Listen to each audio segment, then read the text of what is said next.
Small letters వెంటనే immediate గా main కి బ్రాకెట్ కి స్పేస్ ఉండకూడదు. క్లియరా? సో మెయిన్ ఎస్ అనేది capital, string space,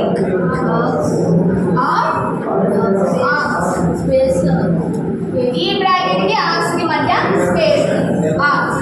so close. కొంతమంది ఇక్కడ సెమీ కోలన్ పెడతారు మెయిన్ మెథడ్ లో. నెక్స్ట్ సో ఇప్పుడు ఈ బ్రాకెట్ ఎక్కడ? దీని కింద ఓపెన్ చేస్తాం, దీని కింద. సో ఇందులో మన ప్రింటింగ్ స్టేట్మెంట్ సిస్టమ్ లో yes capital, system dot out dot print ఓ క్యాపిటల్. ఏం రాస్తున్నారు? ఓ క్యాపిటల్ గా స్మాల్ అన్ని క్యాపిటల్. ఎస్ ఒక్కటే క్యాపిటల్, మిగతా అంతా స్మాల్. ప్రింట్ ఎలెన్, ప్రింట్ కి ఎలెన్ కి మధ్యలో స్పేస్ రాదు. మీరు పవర్పోయింట్ రాలేదు అంటే వీటిలో ఏదో ఒకటి రీజన్ అయి ఉంటుంది. ప్రింట్ కి ఎలెన్ కి మధ్యలో స్పేస్ ఉండకూడదు. ప్రింట్ ఎలెన్ కి ఇమీడియట్ గా మనం ప్రింట్ చేయాల్సిన message welcome to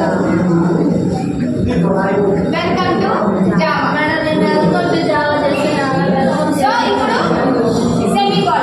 semicolon miss అయినా ఎర్రర్ వచ్చేస్తుంది. సెమీకోలన్. నెక్స్ట్ ఇమీడియట్ గా దీని కిందే ఈ బ్రాకెట్ కింద ఇది క్లోజ్ అవ్వాలి. నెక్స్ట్ దీని కింద ఇది క్లోజ్ అవ్వాలి.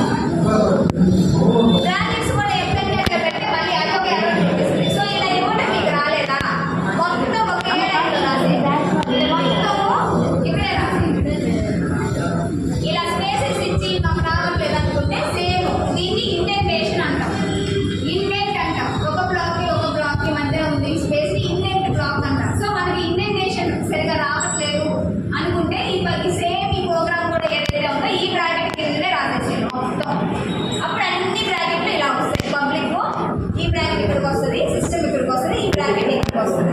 సో ప్రోగ్రామ్ అనేది కరెంట్ ఇక్కడ. ఇప్పుడు దీన్ని ఏం చేయాలి మనము? ఇక్కడ ఫైల్లోకి వెళ్ళి ఇది ఇక్కడ రాస్తాం. మనం నోట్ ప్యాడ్ లో ప్రోగ్రామ్ అనేది రాస్తాం. సో ఫైల్ ఉంది, నోట్ ప్యాడ్ ఇక్కడ మన ప్రోగ్రామ్. సో ఇప్పుడు ఫైల్లోకి వెళ్ళి సేవ్ అని క్లిక్ చేస్తే ఒక విండో ఓపెన్ అవుతుంది. సో ఎక్కడ సేవ్ చేయమంటారు అని అడుగుతుంది. సో మనం అప్పుడు ఏం చేయాలి? ఈ సైడ్ డ్రైవ్స్ అన్నీ ఉంటాయి. నీటి ఏ డ్రైవ్ లో సేవ్ చేసావు? టీ డ్రైవ్ లేదా ఈ డ్రైవ్.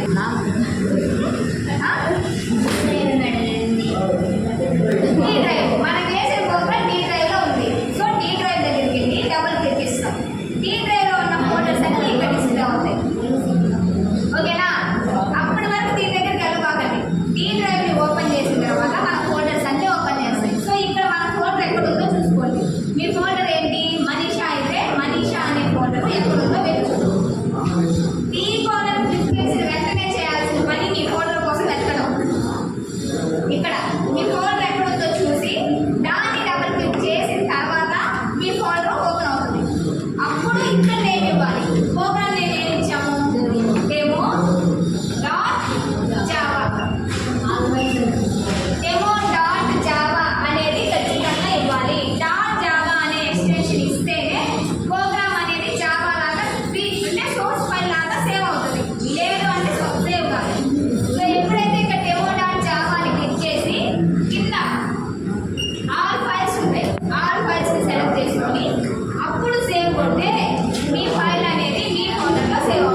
మనది డీలోకి రీడైరెక్ట్ అయిపోతుంది.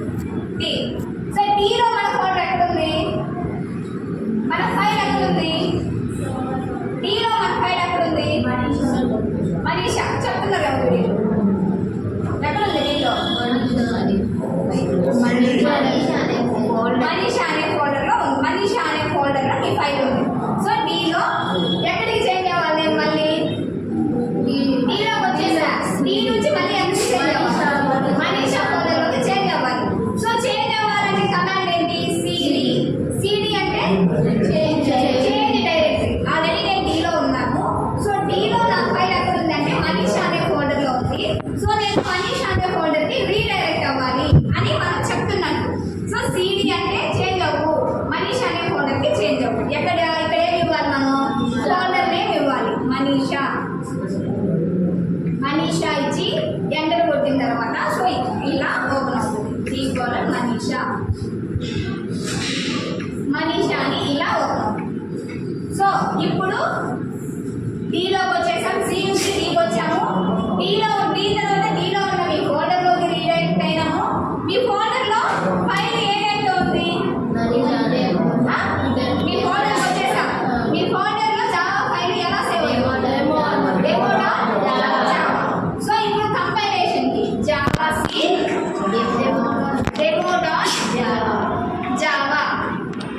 డెమో.జావా ఎంటర్.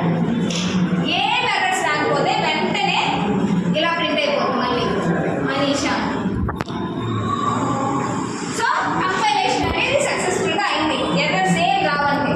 ఎర్రర్స్ వచ్చాయనుకోండి, ఎక్కడెక్కడ ఎర్రర్ వచ్చిందని చెప్పేసి ఇక్కడ చూపిస్తుంది కింద. సో మళ్ళీ దాన్ని మనం రెక్టిఫై చేసి కంపైల్ చేయాలి. మళ్ళీ సిఎంపీ క్లోజ్ అయినక్కర్లా, మళ్ళీ ఇక్కడికి వచ్చేసి జావా సి డెమో.జావా అనేసి సరిపోతుంది. సో ఇక్కడ ఏం ఎర్రర్స్ లేకపోతే ఇలా వస్తుంది. అప్పుడు కంపైలేషన్ ఎప్పుడైతే కంపైలేషన్ అవుతుందో అప్పుడు మనకి డాట్ క్లాస్ ఫైల్ అనేది జనరేట్ అవుతుంది. డాట్ క్లాస్ ఫైల్ మనం రాసిన యాక్చువల్ ఫైల్ ని సోర్స్ ఫైల్ అంటాము. ఎప్పుడైతే కంపైలేషన్ అయిన తర్వాత